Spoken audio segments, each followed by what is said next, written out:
What's going on, everyone? Welcome back to the channel. In this video I'm actually going to bring you a little early review in that I've only had this keyboard for about a month, but I'm going to give you kind of my 1 month take review on the Ducky Mecha Mini. This is a very popular keyboard out there as 60% keyboards are becoming more popular and more mainstream. So this is Ducky's basically 1.2 Mini, but it's the Mecha Mini, which basically means that it has an aluminum outer casing that is one solid case. It's similar to like the MacBook Pros, how it's a one big aluminum body, which is what makes this thing so special, and the build quality on this is top notch. So a little info about this. It has Cherry MX switches, so you can only get Cherry MX switches with Ducky keyboards. It costs $119, so that is a little pricey for most people. But if you're looking to get a keyboard, especially a 60% one that you're going to keep for a while, it may be worth checking out. So the first thing to mention is, how do you get this keyboard? The only actual distributor I know of is mechanicalkeyboards.com, at least on Ducky's website. That's the only authorized one in the United States. I've ordered many keyboards from them before. It's an excellent place to order them at. Just be prepared to wait at least 2 weeks to a couple months, depending on when they come in. But usually you can get a pre-order in, and you basically pay the price for it and they'll hold it for you, and then when it comes in they'll ship it out. They are really good at communicating and giving you a time when it will be there. So the price point, again, $119, 60% keyboard, which basically means it's 60% of your standard 100% keyboard. So you're missing a numpad, you're missing your arrow rows here, but you can do that within the function key. So the first thing I noticed about this is, again, the build quality, which now will be a good time to jump in and actually look at the board and kind of give you my thoughts on just my general impressions with picking up the board and feeling it. So looking at the actual board itself, this is a 60% board, which basically means that it's 60% of a full-size keyboard. So the big thing you're missing here is your function row, your number pad, and then your little arrow keys here, and then you have some other function keys there. This is a very popular board right now, the 60%, mainly for gaming, or if you just want a smaller, more compact board, especially to travel around. That's the first thing I noticed, even comparing it to a 65% board. You can see just how much smaller it actually is. So if you're looking at it compared to, this is a 65%, the Ducky Mecha edition, the Panda edition, you can see that it's significantly smaller. So that's the first thing I noticed when picking it up, is just how much smaller it actually is. The frame is all metal, so it's one actual metal frame. It's just a molded frame. It's not machined or anything, so it's just a complete, basically like a unibody Mac is. So you have that, which it feels heavy. You will notice that it's about 816 grams. And then you have your little feet here. They only have one stop, but these are actually metal. I believe there's some type of zinc from what I've read, but they're metal. They have a nice feel to them, a nice click, and they feel really well built. I don't foresee having any issues with those. They have little rubber feet on the bottom, and they also have rubber feet here, 4 of them, so the board does not move around, which it does not move around a whole lot. This desk is a little slippery, but when you're typing on it, there's no wobble, there's no actual move, and overall it stays mainly planted on your desk without having a whole lot of issues with that. But again, then you got your on the back you have your just your standard serial number and everything. But that's the first thing I noticed picking this thing up, is it's got some weight to it, and it feels like the best built keyboard I've ever had. I've mainly had all Ducky keyboards. I had a Razer in the past, a Corsair, but this is by far the best keyboard I've ever had build quality wise. You have your USB-C connection here. This is, again, I think could be beefed up a little bit. It doesn't feel like the most stable thing when you're plugging it in. It kind of has some wiggle to it, but I've never had any failure rate or any issues with that. Ducky boards are known to be very reliable, and their quality control is pretty good. And then you got your nice side logo there. These are double shot PBT keycaps. These are shine through, so basically what that means is that the LED will shine through there. It is an RGB backlit, which is very nice. It has a nice white base layer there, so it's one of the better RGB keyboards out there. I'll try to get you some shots up of that as we go, but it's very nice. Feels good in the hand. The keys, these are Cherry MX Blue, but you can get them in brown like we have here on this keyboard. But I like both blue and brown. That's the only negative about these is they only come in Cherry MX switches. They don't have any other switches out there, but Cherry MX is a well-known switch, good quality. They also have good stabilizers, so you'll see they do not wobble a lot when you push on them, and there's not a whole lot of rattle to them. Some of the other keyboards out there, I think the Vortex Poker, their stabilizers aren't quite as good as these. This is why you're paying the $119 price point for this.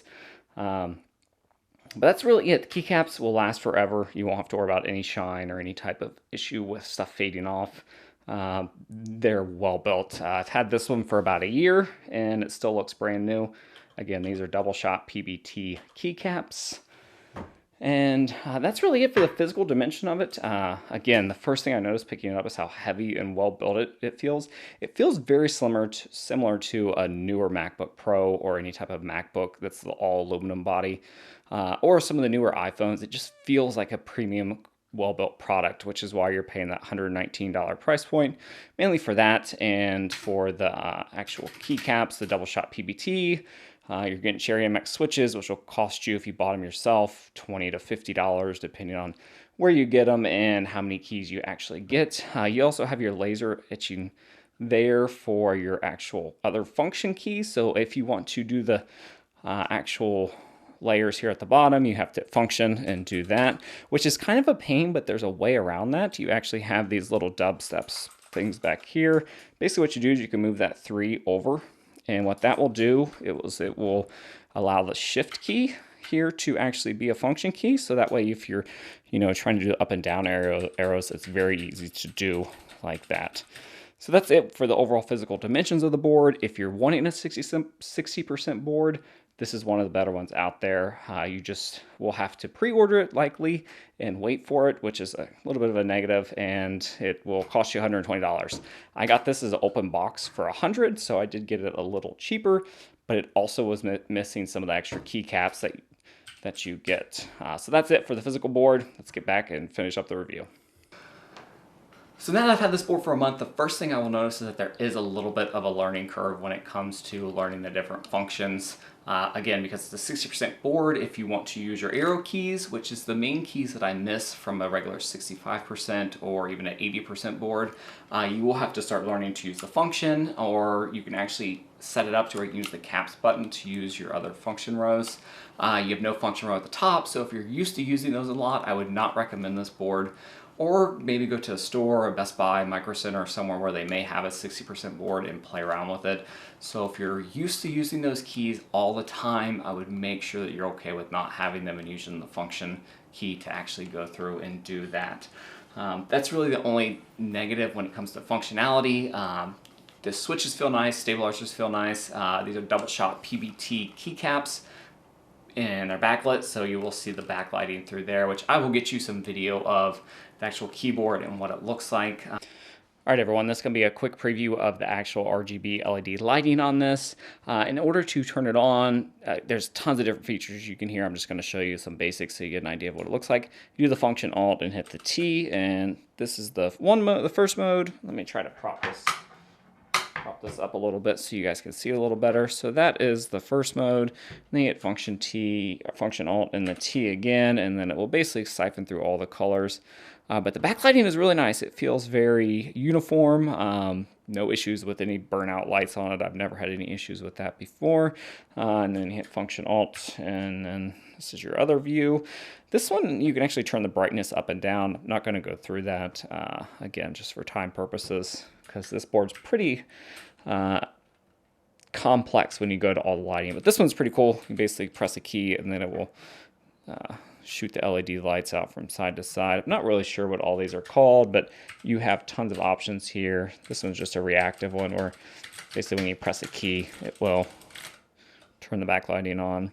This is a little bit actually brighter in person, but this is just gives you a little bit of an idea of things.